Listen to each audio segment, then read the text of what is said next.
रास्ता आगे बढ़ते जाएंगे और लोग जुड़ते जाएंगे।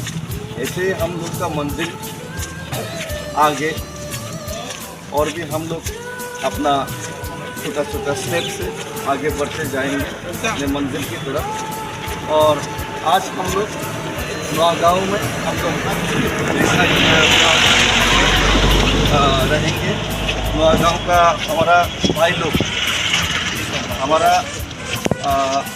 भाई लोगों ने और बहन लोगों ने, वहाँ के लोकल्स ने हम लोग को वहाँ पे स्टे करने के लिए अरेंज किया और रिक्वेस्ट किया है। तो हम लोग आज नौगांव में ही रुके गए। उसके बाद दूसरे दिन हम लोग चुराईबारी, नौगांव से चुराईबारी क्रॉस करेंगे।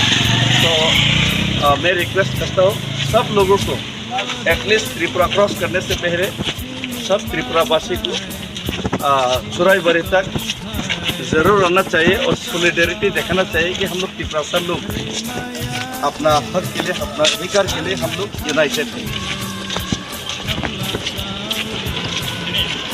ओके।